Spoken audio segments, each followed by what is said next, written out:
sesuatu yang orang tidak tahu tentang Pak Prabowo? Kita membuka data-data beliau. Di situ kita melihat lagi sifat asli beliau. Udah mau lebaran, ada wacana anak sekolah akan diliburkan selama 1 bulan. Ini gimana nih update-nya? Tahun yang lalu itu kan 93 juta. Jadi tahun lalu itu jemaah membayar 56 juta. Tahun ini itu sudah 89 juta. Turun 4 juta. Tidak memakai handphone selama 7 tahun. Baru Makanya. punya handphone 2 bulan yang lalu atas permintaan Mayor Teddy. Nama aslinya adalah Muhammad Syafi'i. Kenapa julukan Romo diberikan untuk Romo Syafi'i? Di tahun yang lalu itu kan luar biasa. Anak saya 3 caleg, 3 gagal. Istri saya meninggal. Dan saya juga gagal. Satu malam dia undang saya ke rumah. Jangan terlalu lama bersedih, kerja masih banyak.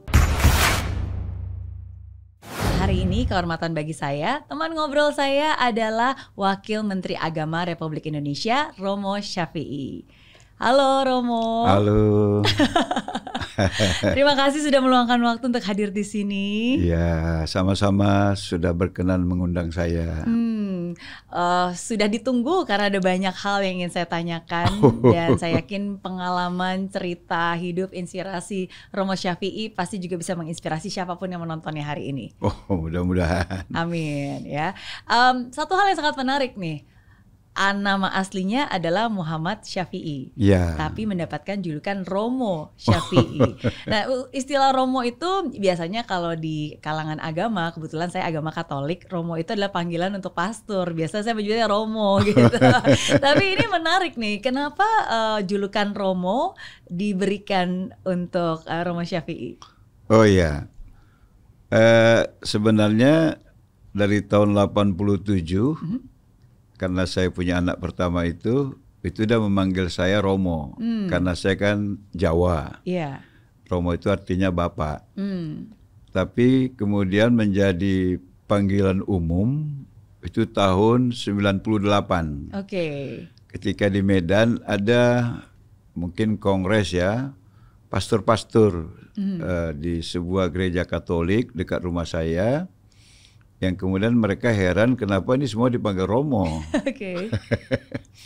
Apakah mereka orang Jawa? Saya bilang enggak. Itu ada orang Batak, ada orang Nias, ada orang Jawa. Tapi itu Romo itu translate langsung dari bapak atau father. Iya. Ya udahlah, sekalian aja lah kami panggil Anda Romo juga. Biar ada Romo yang enggak pastor. Gitu. Jadi menarik ya, Romo Muhammad Syafi'i gitu. Dan itu jadi menjadi keberlanjutan. Menjadi keberlanjutan. Sampai Sebenarnya itu hanya panggilan. Tapi 2019 staf saya bilang, nanti orang di TPS bingung itu. Nggak ada nama Romo. Yang ada kan Raden Muhammad Syafi'i. Iya. Udah dicantumkan aja. Maka dibawa ke pengadilan Jakarta Selatan. Akhirnya ditaruh jadi nama Romo HR Muhammad Syafi'i. Wow. Tapi sebenarnya itu tetap panggilan. Panggilan. Jadi saya tetap protes kalau ditambah-tambah embel-embel Bapak Romo. Oke, karena Romo itu sebenarnya sudah panggilan, udah Bapak. Jadi kalau ya. Bapak Romo itu ayah saya berarti. Dan anak Romo berarti anaknya Romo Syafi'i. Iya, tapi mungkin memang karena di kalangan terdekat orang-orang yang di dekat Romo Syafi'i juga merasa sangat kebapaan ya, bijaksana, dewasa, menjadi sering teman untuk mendengarkan. Jadi akhirnya diberi julukan Romo. Pertama memang saya udah tua. Saya sekarang sudah berumur 66 tahun ya. Menuju ke 67. Dan memang salah satu kesenangan saya itu mendengar. Maka ditanya seperti ini saya agak grogi. Karena kebiasaan mendengar. Jadi mungkin kebiasaan mendengar itu menjadi sesuatu bagi mereka. Sehingga suka curhat sama kita. Betul. Tapi akibatnya banyak juga. Karena kalau begitu curhat, merasa dekat, yaitu panjang akibatnya di belakang. Harus pandai-pandai lagi menetralisir kedekatan akibat menerima curhat itu.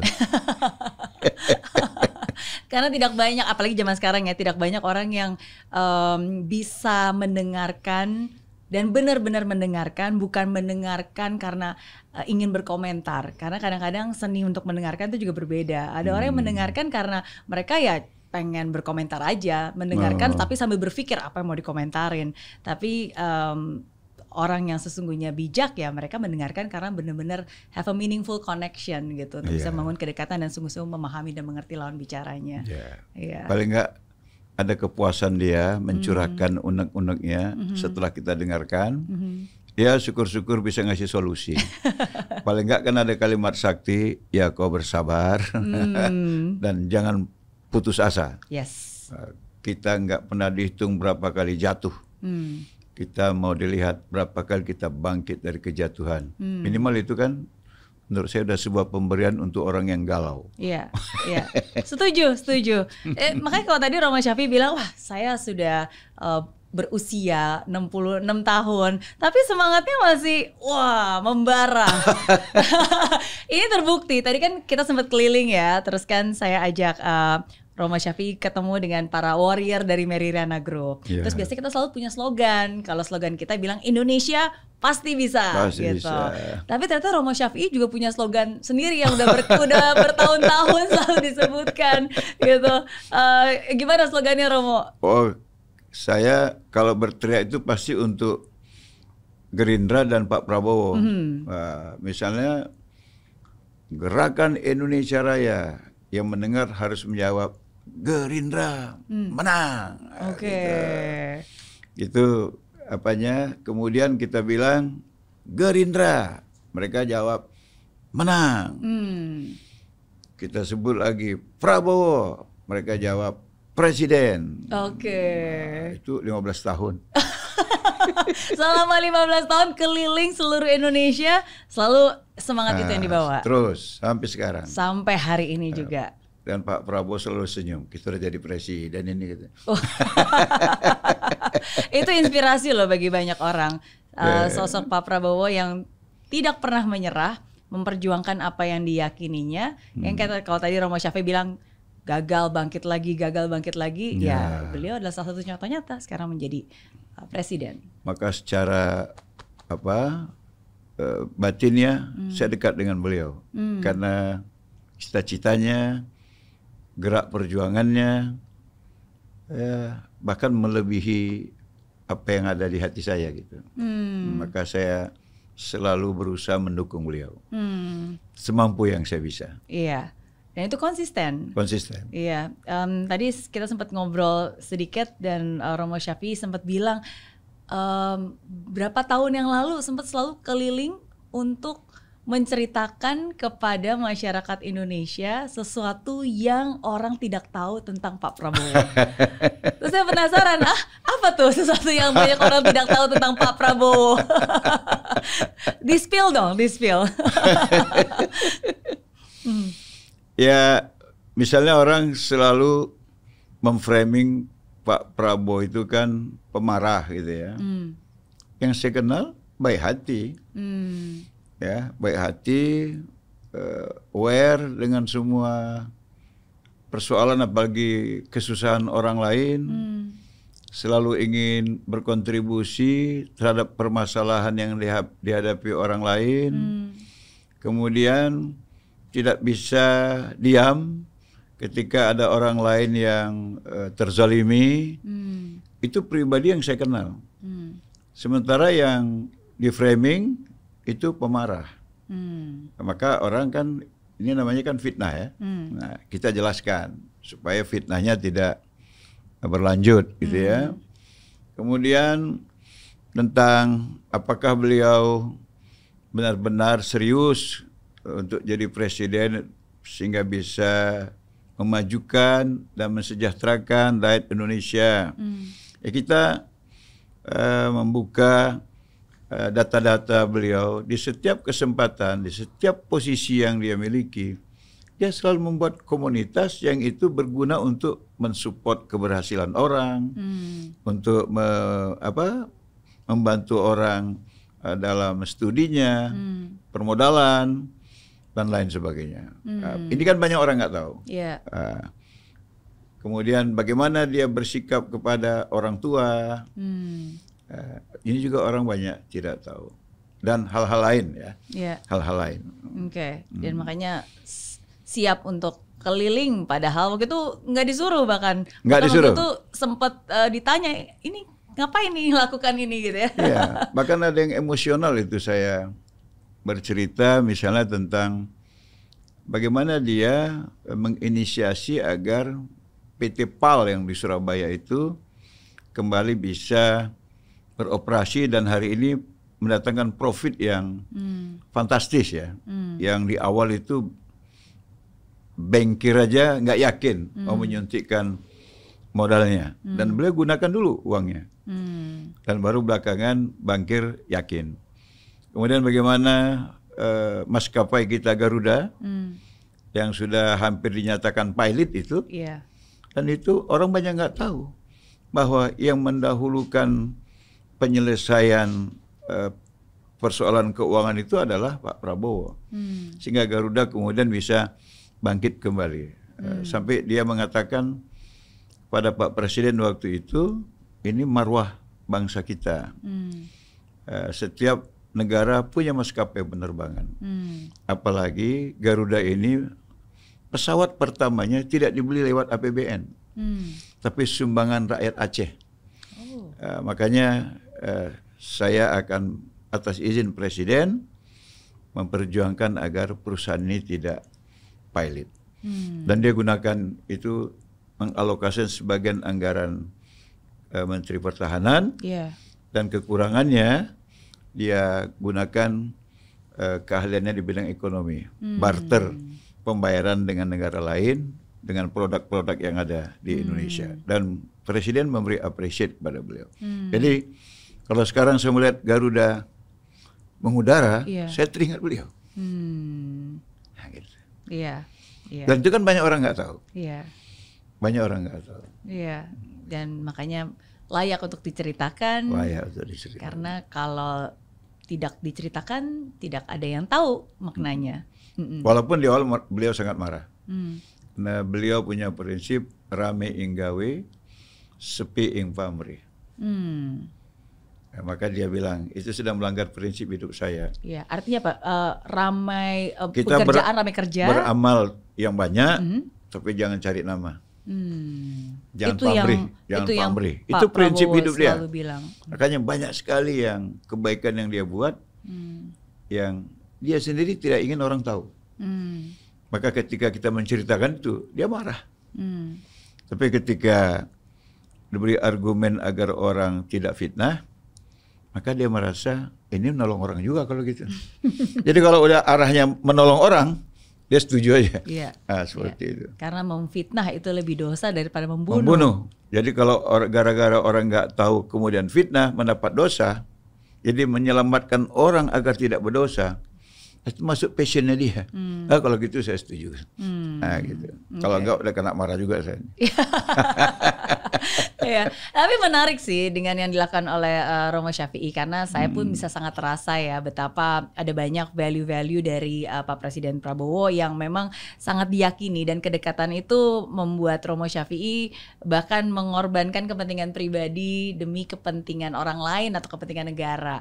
Salah satu buktinya adalah karena kan sebelum ini Romo Syafi'i kan sesungguhnya sudah menjadi anggota DPR. Berapa periode? 2 periode sebelumnya. DPR Kota Medan 1 periode, DPR Provinsi Sumatera Utara 1 periode, DPR RI 2 periode. Yes, oke. Nah, tapi di Pileg kemarin ternyata belum atau tidak mendapatkan jatah kursi, gagal masuk ke DPR karena sibuk keliling untuk mendampingi Pak Prabowo katanya. Apakah betul seperti itu?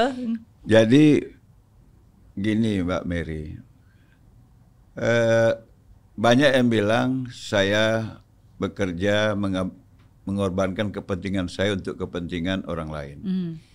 Saya justru punya pendapat yang berbeda, bahwa kepentingan saya adalah untuk Indonesia. Dan saya menyadari saya tidak punya kemampuan untuk memimpin Indonesia.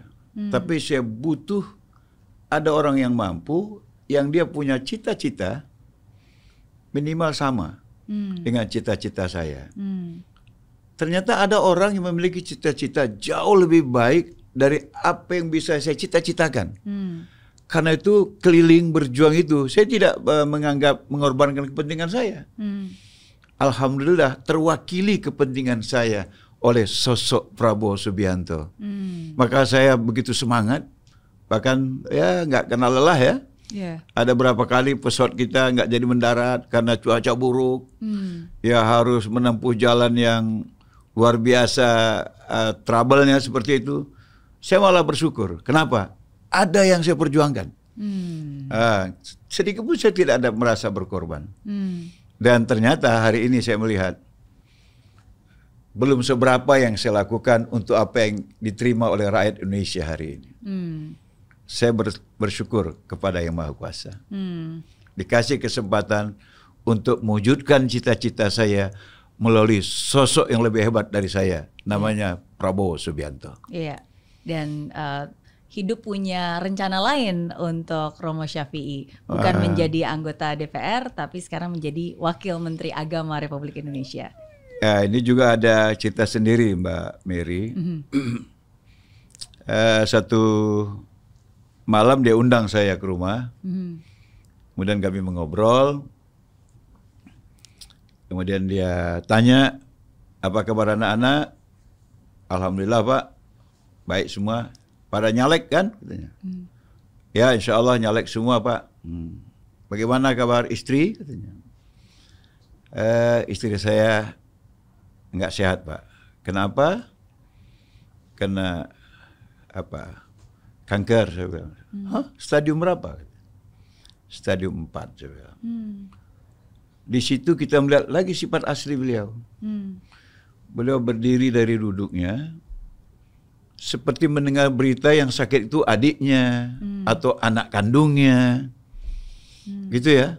Dia berteriak memanggil Sespri, memanggil ADC, telepon Profesor Terawan, telepon Profesor ini, telepon Profesor ini. Para Sespri dan ADC, Pak, udah telepon Pak, semuanya masih di luar negeri. Perintah Menteri Pertahanan, waktu dia masih Menteri Pertahanan. Perintah Menteri Pertahanan pulang. Besok harus sampai ke RSPAD. Kau, ditunjuk lagi satu sesprinya Rizky. Kau telepon istri Romo, berangkatkan dari Medan. Besok harus sampai ke RSPAD. Romo mau tugas ke Madiun, cepat kembali ketemu di RSPAD. Pokoknya mulai besok, istri harus dirawat di rumah sakit, ditangani oleh tenaga profesional. Saya kira itu sifat asli beliau karena spontan. Dan 2 bulan istri saya dirawat di RSPAD itu. Semua atas biaya dia pesan, bilang sama Prof Terawan, Romo tidak boleh keluar uang. Semuanya atas nama saya. Sampai istri saya meninggal dunia di RSPAD pas tahun yang lalu 26 Desember. Dan dia perintahkan lagi kepada ajudannya, jangan ada yang keluar dari rumah sakit sebelum memastikan jenazah dan keluarga sampai ke Medan. Karena bulan Desember sulit sekali pesawat. Karena kalau musim Natalan, Medan itu termasuk yang padat penerbangannya. Tapi dia kawal sampai kembali. Setelah itu dia telepon saya. Kemudian kami seminggu setelah itu dia minta ketemu. Dan dia pukul pundak saya, jangan terlalu lama bersedih, kerja masih banyak. Romo, bagaimana di dapil? Tetap 2 kursi Pak. Romo, saya suara ketiga, enggak apa-apa, ikut saya. Dan itu bulan Januari. Sampai Oktober saya enggak ketemu, tidak berkabar. Banyak yang bilang dia pasti sudah melupakan Romo. Sampai berakhir masa jabatan saya disuruh pindah dari rumah dinas dan beliau minta saya membantu dia sebagai Wakil Menteri Agama. Satu lagi, dia selalu ingat teman dan dia tidak pernah menyalahi janji. Itu sisi-sisi Prabowo yang banyak orang nggak tahu.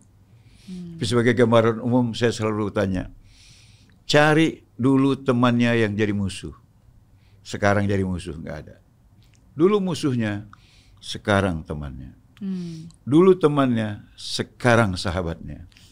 Dulu sahabatnya, sekarang keluarganya. Wow. Itulah pemimpin Indonesia, Prabowo. Saya bangga boleh berjuang mendampingi beliau. Terima kasih sudah menceritakan sisi dekat dengan Prabowo yang mungkin banyak orang tidak akan pernah bisa melihat atau merasakan.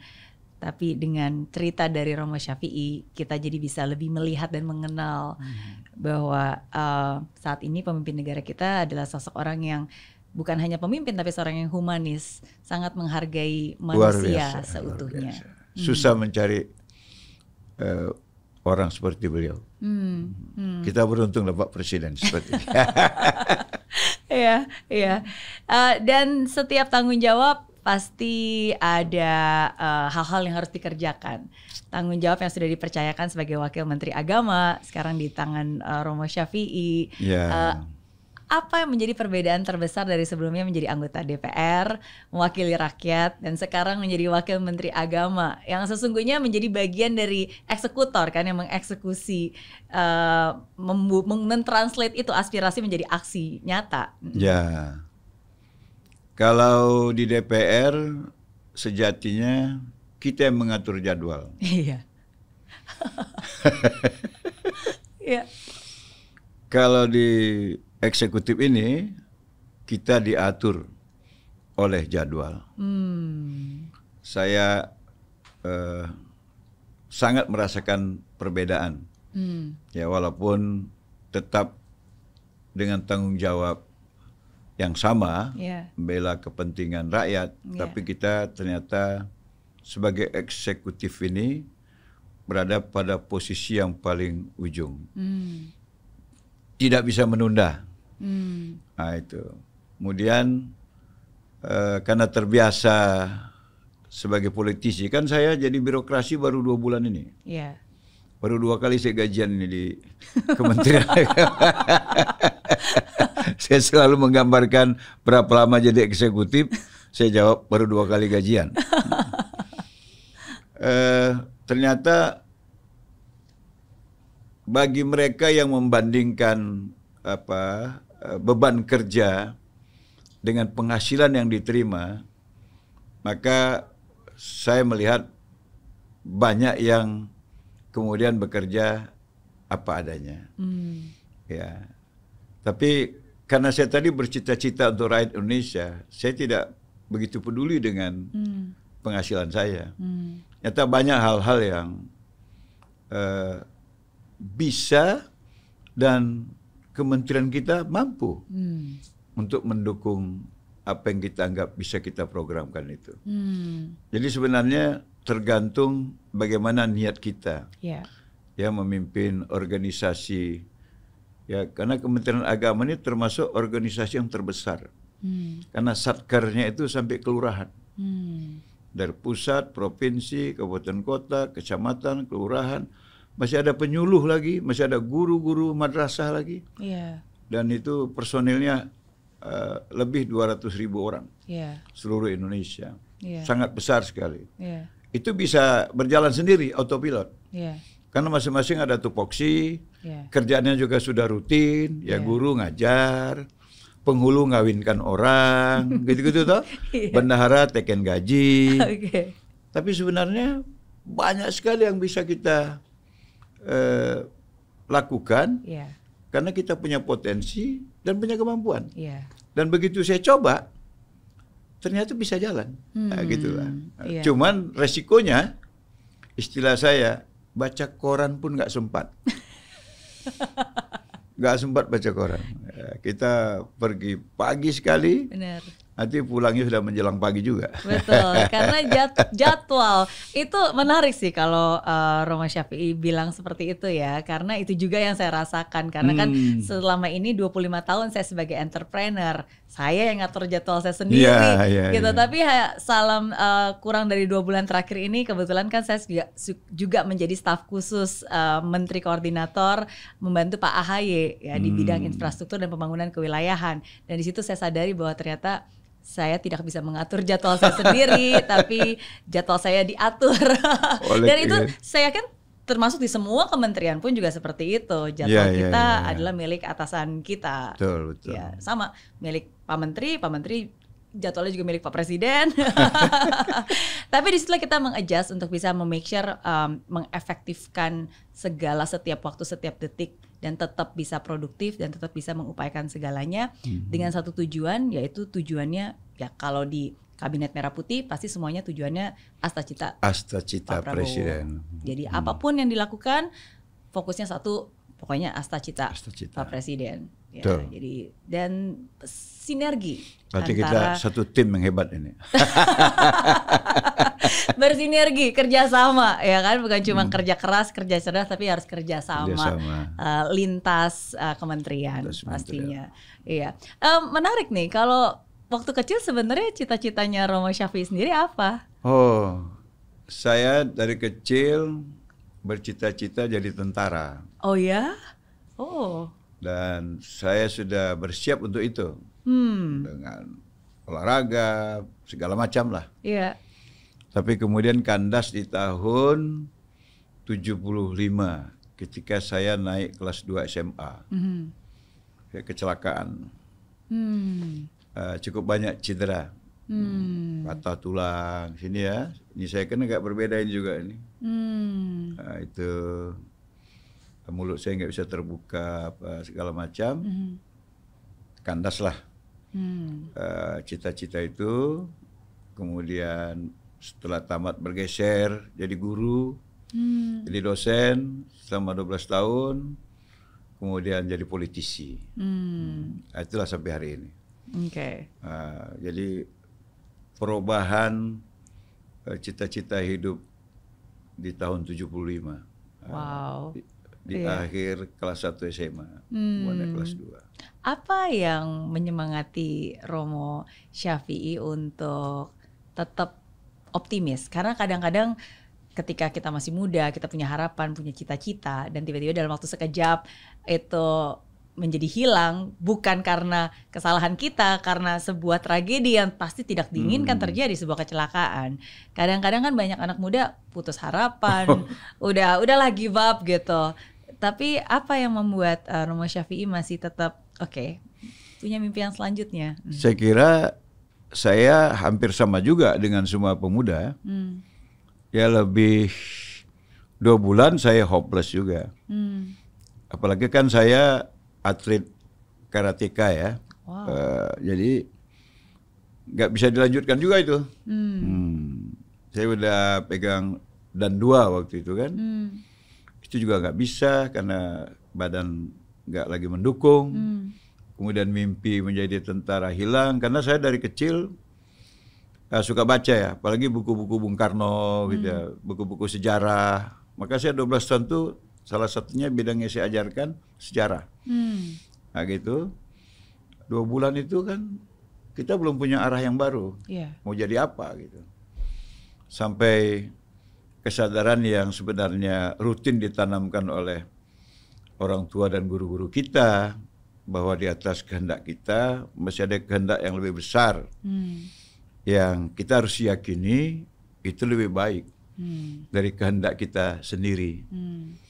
Akhirnya saya menyadari berarti Yang Maha Kuasa punya kehendak lain, yang mungkin itu lebih baik bagi saya untuk saya ikuti ketimbang saya kecewa dengan kehendak saya yang kandas akibat peristiwa yang itu juga ada campur tangan Yang Maha Kuasa dalam peristiwa itu.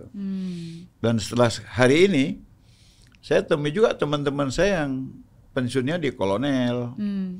Sementara level kita kan sudah bintang 4 ini. Ya, teman kita kan udah presiden bintang 4, Panglima TNI bintang 4 gitu ya. DPR itu juga mitranya kan bintang 4 semua.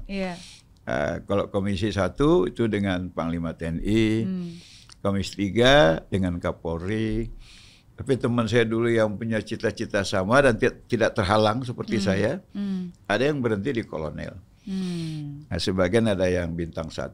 Yeah. Jadi akhirnya saya tahu bahwa benar itu. Di atas semua peristiwa pasti ada rencana yang lebih baik kalau kemudian kita meyakini. Yeah. Tidak kemudian hanyut dari kandasnya cita-cita karena peristiwa yang terjadi itu. Yeah. Nah, itu yang membuat saya tetap semangat. Iya. Nah, gitu. Tetap berprasangka baik kepada Tetap Sang Maha berprasangka Kuasa. baik. Ya, dan tetap bersyukur dan berterima kasih ya. Walaupun mungkin yang kita terima tidak seperti yang kita harapkan, yang kita bayangkan, yang kita inginkan. Dan kalau ditanya hari ini, ya ternyata saya lebih senang jadi DPR RI dan Wamen.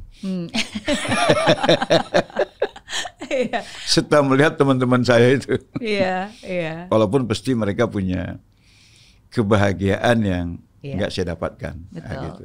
Setiap manusia punya porsi sukacitanya sendiri. Siap. Iya. Apa masa paling sulit atau yang sempat bikin Romo Syafie stres? Saya kira peristiwa itu. Peristiwa itu. Kalau yang lain belajar dari peristiwa itu, nggak ada yang membuat saya stres. Iya. Pekerjaan. Misalnya tahun 2018 ya. Iya. 2018 itu kan saya menjadi calon wakil gubernur Sumatera Utara. Kampanye keliling, kadang tidur di jalan segala macam. Karena saya nggak terbiasa money politik. Jadi memang dengan apalah ya, dengan kepercayaan yang dimiliki konstituen terhadap saya aja. Karena saya sudah melakukan pemenuhan janji waktu DPR Medan, DPR Provinsi itu. Karena dengan modal itu saja saya keliling. Tim saya juga sangat semangat. Tapi begitu gagal, mereka nggak ada yang berani ketemu saya. Mungkin bayangkan, bagaimana Romo ini? Ketika mereka sampai di rumah saya, mereka lihat saya sedang bercanda dengan anak-anak saya. Kenapa? Ya kita ini oleh Yang Maha Kuasa cuma disuruh berjuang. Hasilnya itu nggak urusan kita. Kalau dalam ayat suci itu dikatakan fa idza azamta fatawakkal 'ala Allah. Kerjalah sebatas kemampuanmu, kemudian berserah diri kepada Allah. Jadi nggak boleh langsung berserah, berjuang dulu. Sampai batas yang kita nggak mampu lagi, baru serahkan. Nah, kalau ini hasilnya, berarti ini yang terbaik. Dan setelah itu, saya jadi anggota DPR RI. Dan 2 pasangan yang menang waktu itu, gubernur dan wakil gubernurnya, dua-dua ketangkap KPK. Wow.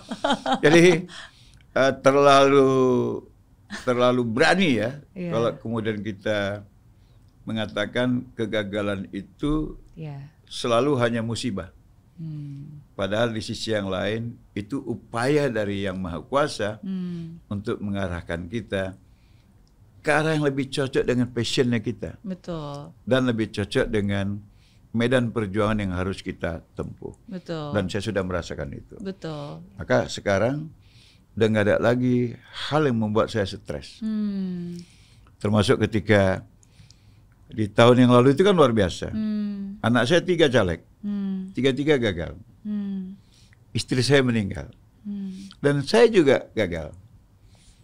Saya udah nggak stres lagi. Kemudian saya bilang, Allah punya rencana yang lebih baik. Wow.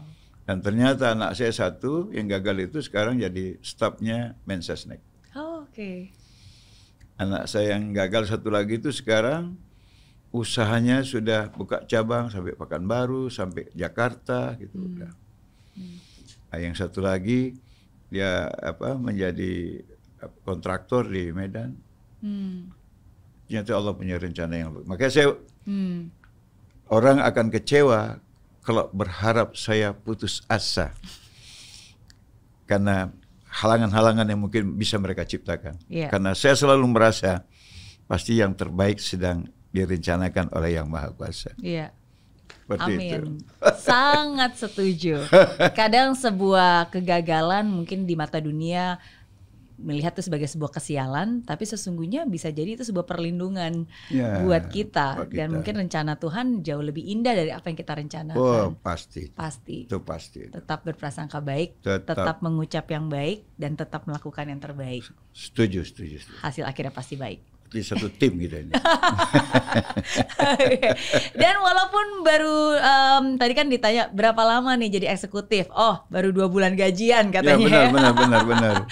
Tapi sudah banyak juga loh yang sudah diusahakan dan sedang diperjuangkan oleh Romo Syafi'i, termasuk salah satunya adalah memperjuangkan untuk membuat harga biaya naik haji diturunkan serendah-rendahnya, tapi kualitas tetap setinggi-tingginya. Iya. Mungkinkah? Ya, itu selalu dikhawatirkan orang. Kan kalau ada harga, ada barang. Iya. Kalau ditekan harga, apakah juga itu sama dengan menekan kualitas? Saya bilang enggak. Karena menurunkan satu komponen pembiayaan dalam perjalanan haji itu tidak berkorelasi langsung dengan komponen yang lain. Sekarang berapa rata-rata untuk orang naik haji? Kalau tahun yang lalu itu kan 93 juta.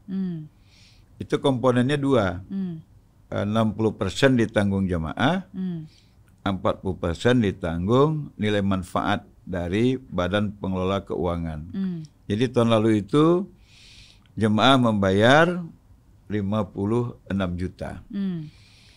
Tahun ini itu sudah 89 juta. Oh, udah turun? Turun 4 juta. Iya. Nah, jadi yang dibayar oleh jemaah itu 62%, dibayar BPKH 38%. 62% itu sebesar 55,431, 4.301.000. Jadi turun yang ditanggung jemaah itu sekitar 600 ribuan, seperti itu. Jadi apakah menjamin mutu pelayanan? Saya bisa kasih rasionalitas seperti ini. Jadi setiap tahun itu ada yang disebut dengan dana efisiensi. Dari mana dana efisiensi itu? Dana efisiensi itu adalah selisih nilai kontrak dengan yang real dibayar ke vendor. Jadi kalau nilai kontraknya 1.000, bayar ke vendor 800, berarti ada efisiensi 200.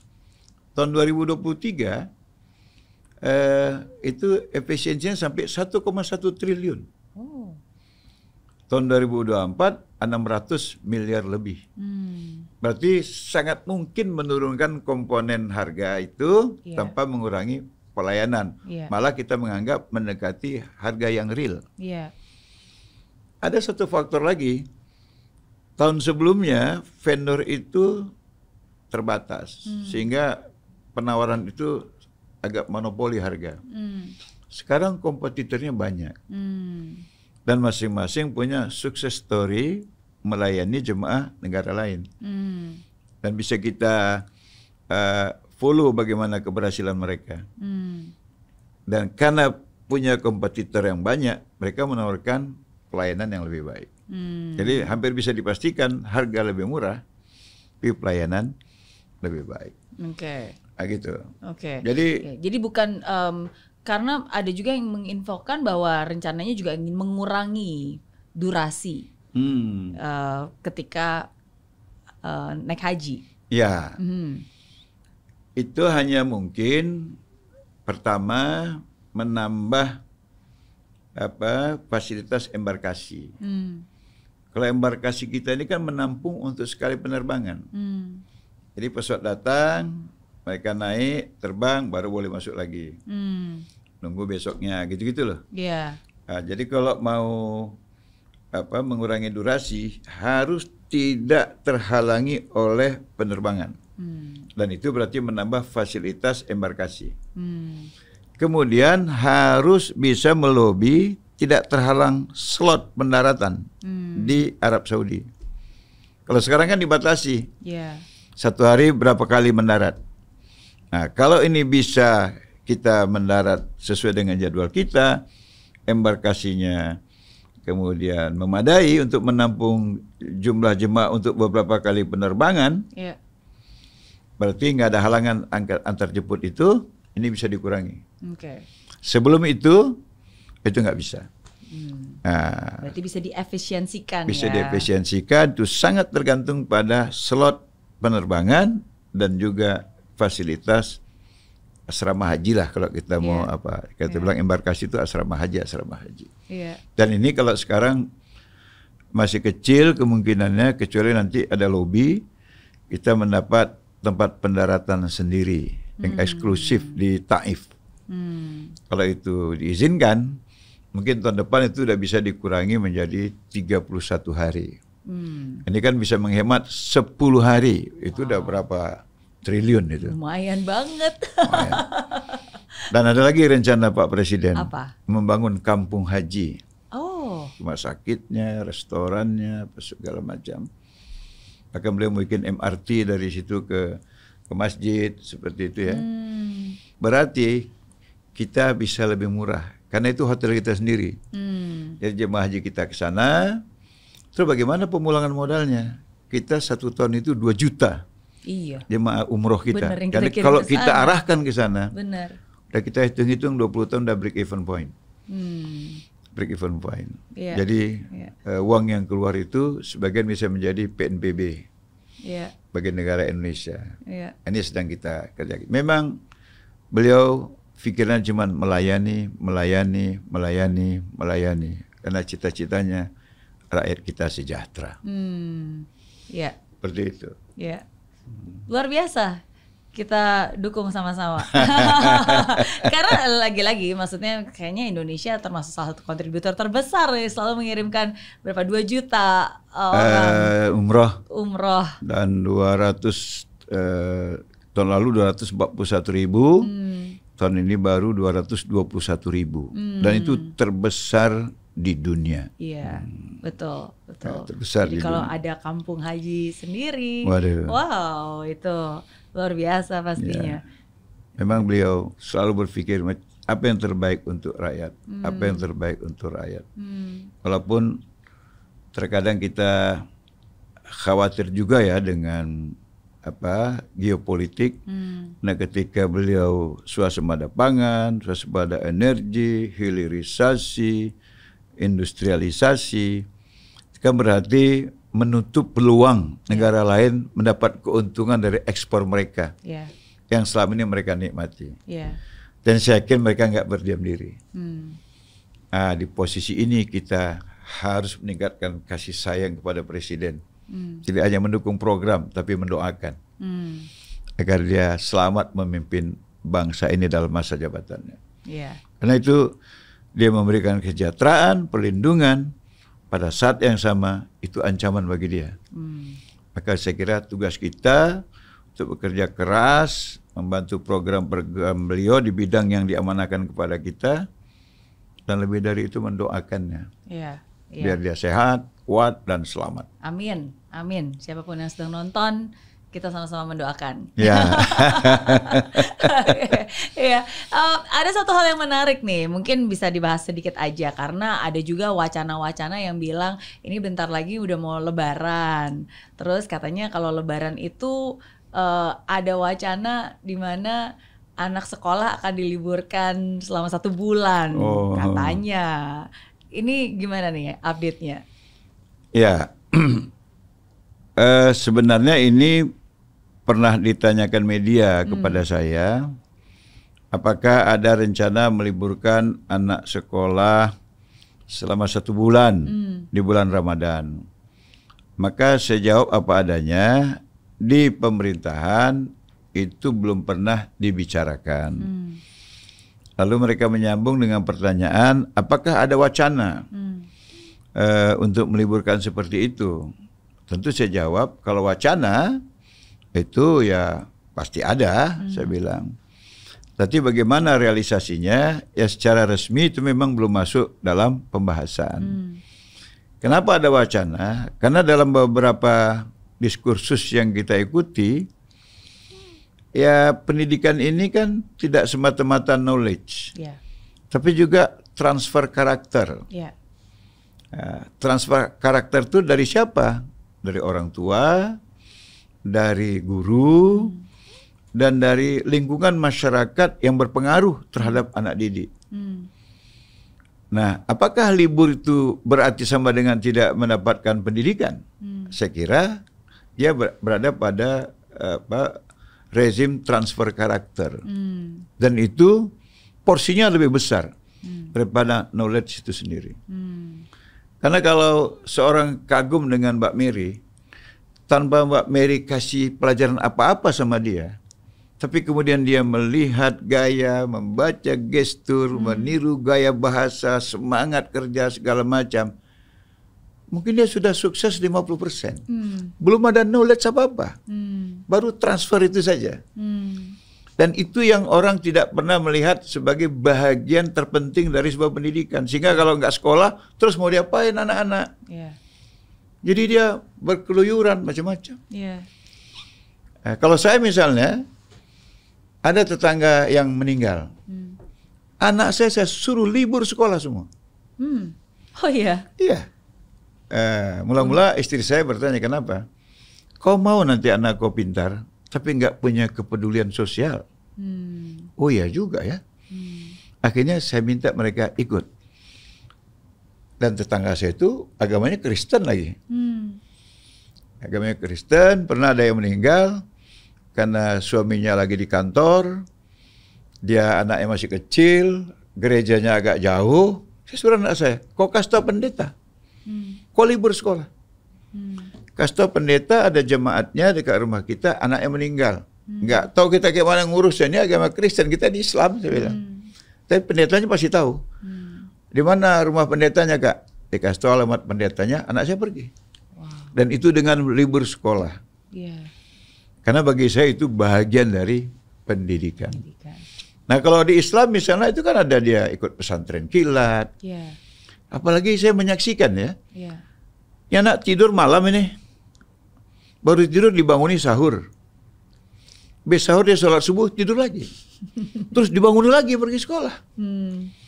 Dan di sekolah dia ngantuk lagi. Jadi itu salah satu diskursus ya. Makanya kan kalau disebut wacana, ya ada saja yang berwacana seperti itu. Tapi apakah mesti libur sebulan penuh?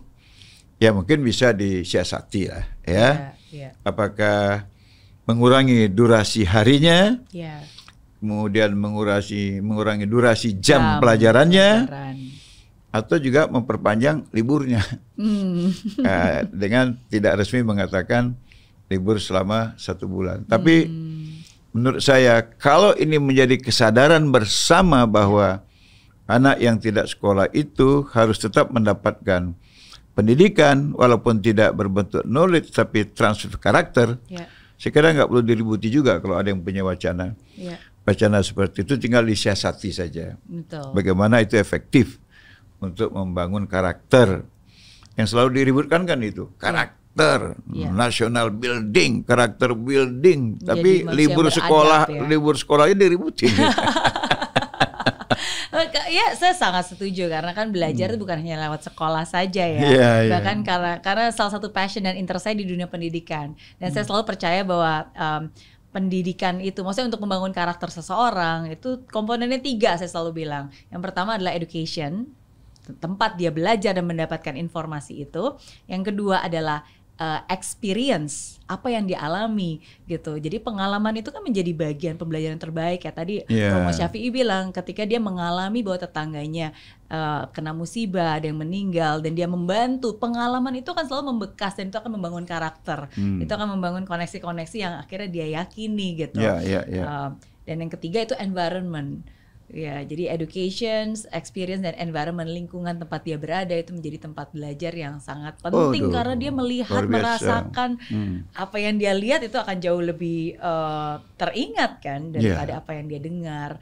Jadi itu saya sangat setuju sekali dan kalau Romo Syafi'i sudah mencontohkan itu kepada anak-anak itu satu hal yang luar biasa. Ya, saya seperti itu. Ada tetangga, bukan meninggal saja, kawinan, libur saya bilang. Oh jadi panitia saya bilang. Enak juga dong jadi anaknya Romo. Nanti kok gitu libur. Terus lagi ini tiba-tiba datang neneknya kan dari kampung. Besok nenek datang, ya libur, sambut nenek. Oh, gitu. Saya pusing sekali nengok anak-anak nggak dekat sama neneknya. Alhamdulillah sekarang cucu saya semua dekat dengan kami. Iya, anaknya 7. Nak 7, cucunya? Cucu 28. Wah, 28. Wow. Dan itu semua dekat dengan kita. Luar biasa. Itu salah satu sukacita yang tidak bisa dibayar dengan harga. Yang saya sedih selalu kan ada joke seperti ini. Kalau liburan ditanya ayahnya, kita liburan kemana nih? Kemana aja ya? Asal jangan ke rumah nenek. Nenek itu mak lampir katanya kan. Kalau ini setiap cucu datang itu selalu nangis diajak pulang.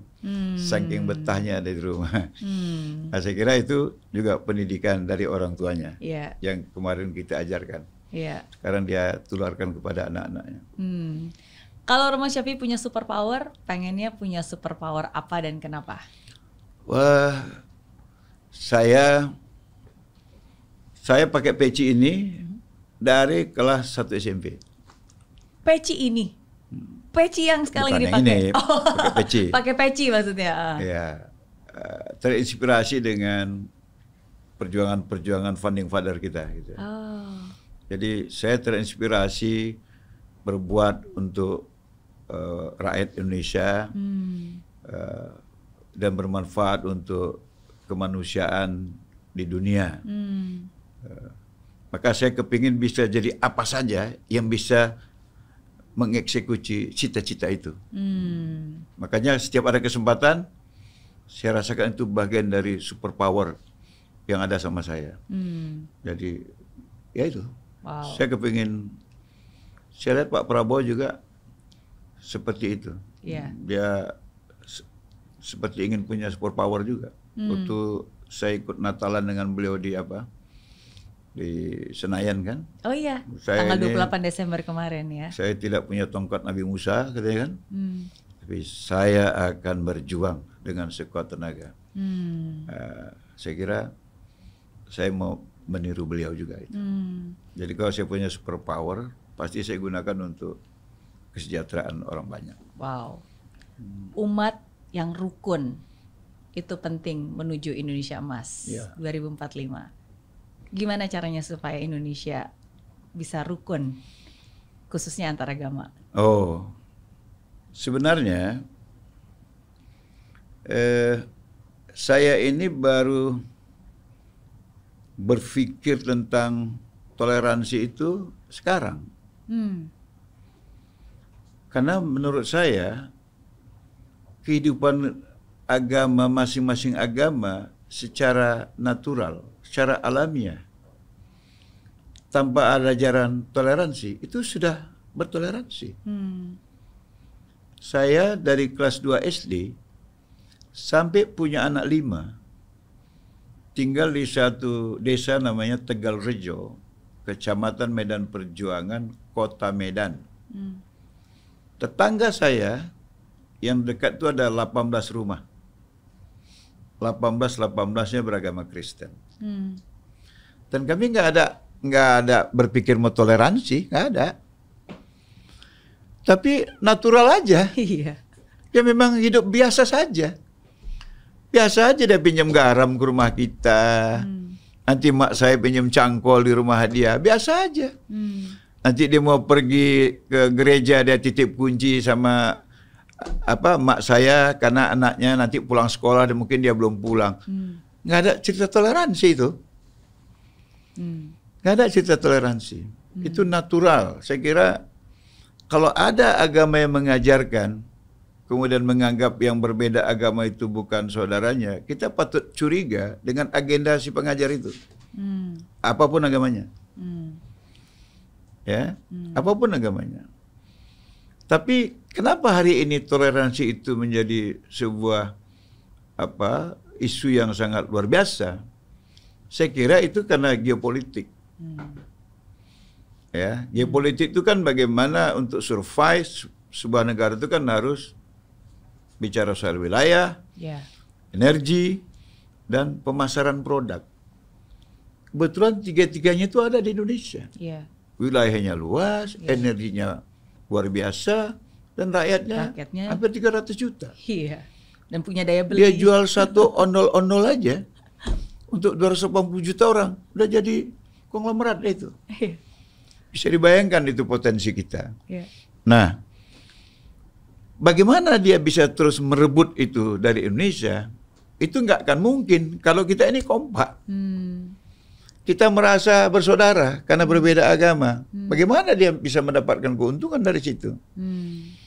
Maka program dia adalah divide et impera. Memecah belah. Isu ekonomi itu efektif. Isu teritorial efektif. Isu budaya efektif. Tapi yang paling rentan itu adalah isu agama. Karena itu langsung masuk ke hati nurani dan menggerakkan semua emosi dan segala macam. Makanya toleransi itu menjadi penting untuk disampaikan kepada generasi kita. Kalau saya hari ini, karena udah terbiasa tadi hidup seperti itu ya, ya menolong tetangga, yang meninggal kita yang bantu, gitu-gitu ya. Anaknya sekolah di sekolah Katolik bermasalah, bapak yang merasa nggak layak menghadapi kepala sekolahnya, maka kita pulang khutbah Jumat masih pakai sorban pergi ke sekolah Katolik, itu biasa aja. Gak ada masalah itu, nanti tidak ada karena toleransi. Itu alamiah saja. Nah, akhirnya sekarang saya sadari, kok dalam agama saya misalnya ya, saya bilang, saya hanya menjalankan ajaran agama. Misal kepada tetangga saya bilang, di agama saya diajarkan wal jari dzul qurba wal jaril junub. Kau wajib baik kepada jiranmu, yang dekat atau yang jauh, kerabat atau bukan, seagama atau tidak. Saya nggak perlu pakai konsep toleransi. Pertanyaan, saya baik dengan tetangga karena melaksanakan agama saya. Coba kalian pakai teropong toleransi. Udah toleransi nggak? Toleransi katanya. Kalian lihat yang dapat beasiswa dari saya. Nggak semuanya Islam. Kenapa? Karena di agama saya juga diajarkan. Ya ayuhan nas, inna khalaqnakum min dzakari wa untha wa ja'alnakum syu'uban wa qabaila lita'arafu inna akramakum indallahi atqakum. Kau itu diciptakan laki-laki perempuan, bersuku-suku, berbangsa-bangsa, berbeda-beda.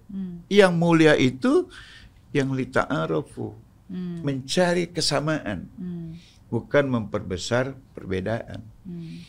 Jadi kalau saya menolong orang, gak usah tanya agamanya apa. Dia butuh tolong, iya, sanggup, tolong. Pertanyaan, ini kan saya melaksanakan agama, udah masuk ranah toleransi nggak itu? Masuk ranah toleransi. Saya berkeyakinan agama lain juga seperti itu.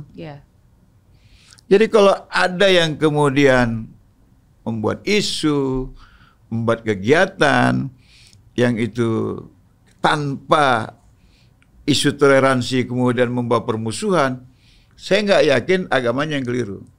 Kita khawatir agenda penyampainya itu. Ya, karena hanya dengan kerusuhan saja orang bisa menguasai kita. Ketidakkompakan kita itu peluang. Coba kita lihat sejarah. 1596 penjajah mendarat di Indonesia. Sampai 1928 itu berapa ratus tahun? 1596, 1928. 350 tahun hampir. Berjuang, merdeka enggak. 1928 Sumpah Pemuda. Satu tanah air, satu bangsa, satu bahasa. Ternyata setelah itu cuma perlu 17 tahun ke 1945 kita merdeka. Ini kan pelajaran berharga. Persatuan itu membuat kita kuat. Dan ini juga disadari orang. Maka mereka berusaha untuk tidak bersatu.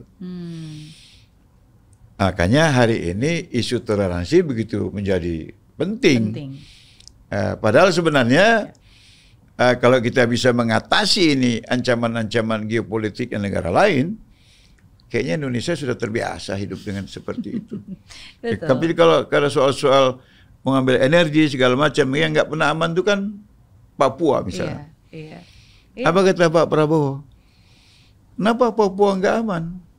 Sama dengan Blok Timur dulu, rebutan segala macam. Nah sekarang setelah dilepas apa?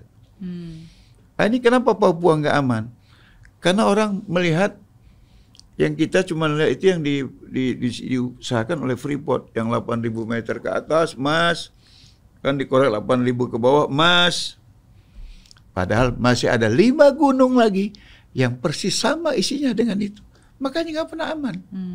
Mereka berharap bisa ambil. Tapi Pak Prabowo kan luar biasa. Pecah jadi 6 provinsi. Kirim 6 Pangdam, 6 Kapolda, berapa Dandim, berapa Kapolres, berapa Kapolsek. Buat intel di sana. Dan sekarang tiap provinsi dia kirim tentara. Untuk perang enggak? Petani. Jadi dia tidak frontal lah itu dengan kekerasan. Betul. Karena mungkin mereka yang tidak paham itu lebih pada karena merasa tidak mendapatkan apa yang menjadi kebutuhan. Maka dia berjuang dari sisi itu. Tapi kalau langsung petani, ditembaki lagi. Bagus tentara, nanti sudah berjalan bagus, baru petani yang diterjunkan. Saya kira semuanya persoalan geopolitik. Nggak ada itu persoalan sentimen agama, nggak ada. Itu geopolitik. Bahkan beliau tuh dari kecil sangat menyadari kenapa di Barat selalu di framing Islam itu nggak baik, Islam itu teroris, Islam itu macam-macam. Karena dari dulu mereka sudah menyadari sumber-sumber energi di dunia yang dibutuhkan banyak di bumi yang dikuasai Islam. Jadi kalau nggak dicicil kebencian terhadap Islam ini, membantai Islam itu sebuah kejahatan. Tapi kalau dibangun framing Islam seperti itu, barbar segala macam, mereka akan berharap pembantaian Islam itu is okay. Sehingga mereka leluasa menikmati energinya. Apakah agama-agama mengejarkan itu? Nggak ada. Nggak ada itu. Makanya ya sudah bagus kita. Ya, saya dalam pidato-pidato saya sebagai wakil menteri, jangan untuk toleransi kalian meninggalkan ajaran agama kalian. Yang Kristen lebih Kristen, yang Buddha harus benar-benar, yang Hindu iya, Islam lebih taat. Karena saya meyakini ketika kita mentaati agama kita, tidak usah bicara toleransi pun, kita sudah buktikan ratusan tahun berjuang bersama. Kita itu sama-sama bersaudara. Nggak ada persoalan. Jadi jangan mau dibodoh-bodohi lah. Toleransi. Manusia Indonesia sekarang lebih cerdas. Dan jadi kita tidak mudah untuk dipecah belah, apalagi dengan isu-isu hal-hal seperti tadi ya. Betul. Gak ada masalah. Apa sih yang membuat kita nggak dekat hari ini? Nggak ada. Apa yang membuat kita harus jauh? Nggak ada. Mungkin karena bidang kerja berbeda saja. Tapi untuk sebuah perjuangan yang sama, kita bahu-membahu. Biasa sih kira. Sangat setuju. Terima kasih sudah mengingatkan. 2 pertanyaan terakhir untuk Romo Syafi'i. Ini satu hal yang menarik nih. Mungkin saya tanya yang ini dulu deh. Jadi saya akan menyebutkan 5 nama tokoh politik. Izin minta Romo Syafi'i berkomentar singkat tentang tokoh tersebut. Gitu. Semuanya sahabat, semuanya pasti Romo Syafi'i juga kenal. Yang pertama Pak Prabowo. Pak Prabowo adalah dari semua pemimpin yang baik yang pernah memimpin Indonesia, menurut saya beliau salah satu yang terbaik. Wow. Yang kedua Mas Gibran. Mas Gibran adalah contoh orang yang bersungguh-sungguh, sehingga halangan-halangan yang menghambat cita-citanya, dia berhasil dengan kesungguhannya menerobos halangan-halangan itu. Yang ketiga Pak Menko PMK, Pak Pratikno. Pak Pratikno ya orang yang dengan kemampuannya selain dia berkualitas di bidangnya, dia adaptif terhadap lingkungannya, sehingga dia selalu bisa bersosialisasi lingkungan yang baru. Makanya cocok sekarang di PMK ya. Cocok di PMK. Yang keempat, Pak Menteri Agama Profesor Nasaruddin. Pak Profesor Nasaruddin adalah ilmuwan ya. Dia profesor, dia rektor dari Universitas PTIQ, dia juga imam Masjid Istiqlal, itu juga karena kapasitas keilmuannya, dan saya kira juga dia dipilih menjadi Menteri Agama karena keilmuannya itu. Yang terakhir, Pak Menko AHY.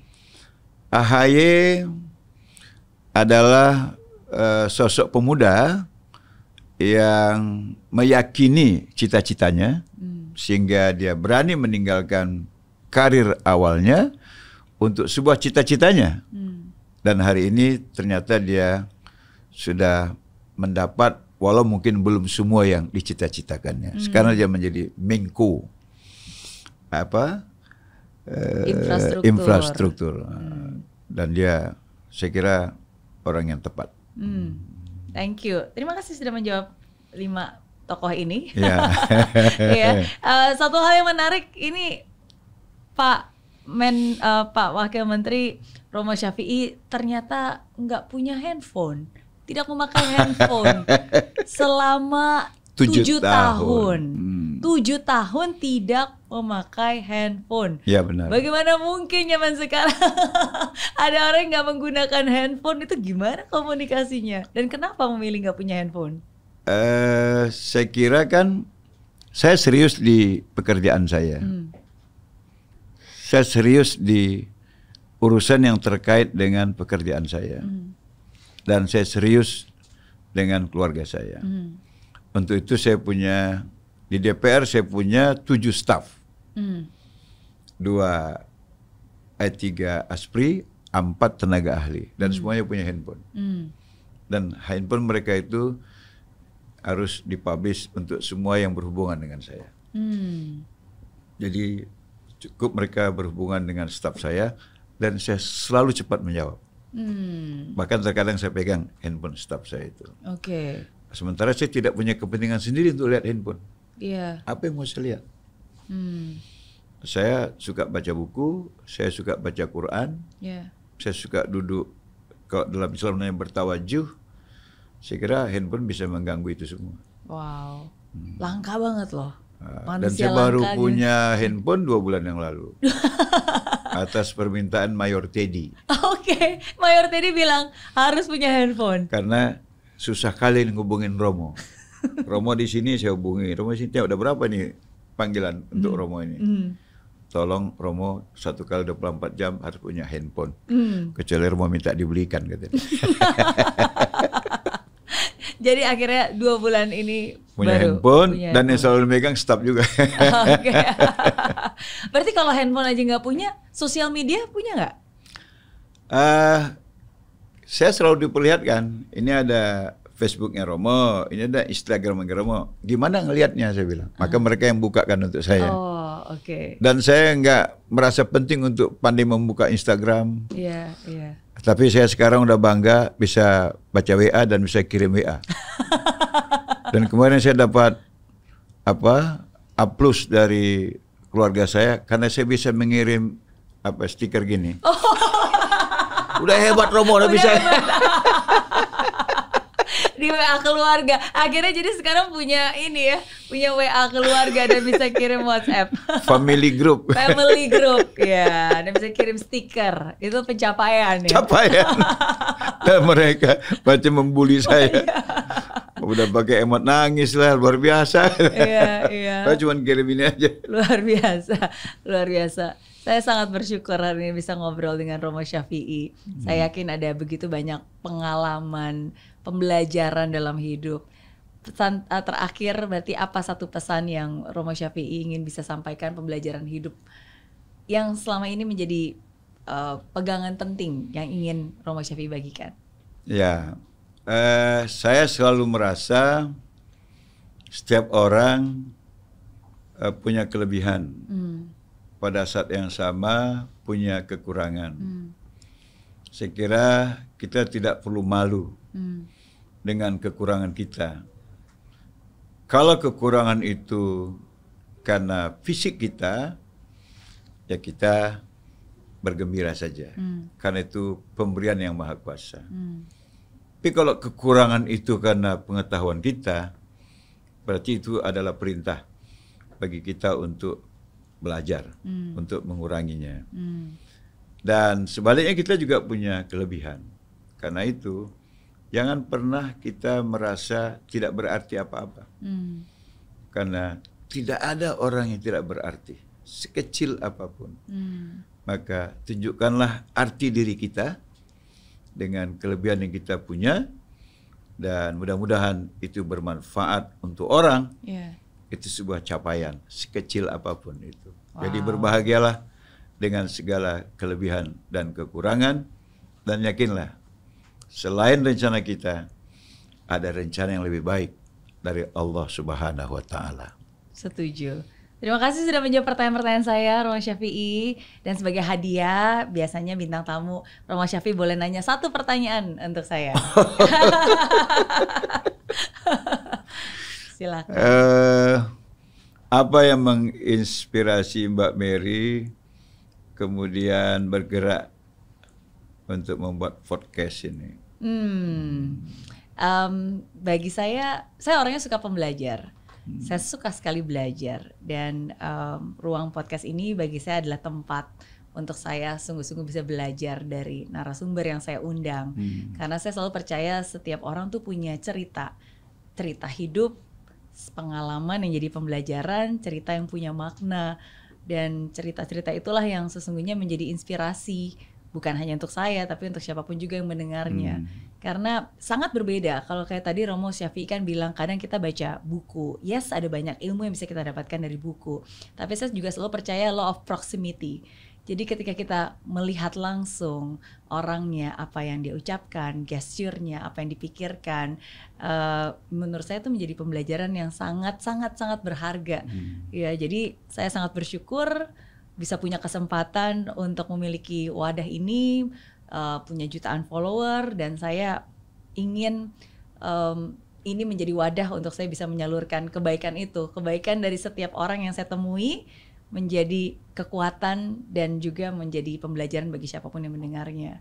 Jadi itu sih salah satu tujuan kenapa walaupun sesibuk apapun yang saya lakukan, saya akan selalu menyempatkan waktu untuk duduk, bertanya, mendengarkan, dan belajar.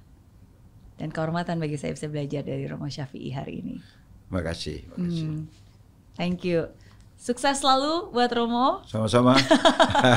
Tetap semangat. Dan penuh sukacita pastinya. Insyaallah. Thank you. Terima kasih. Thank you. Sama-sama.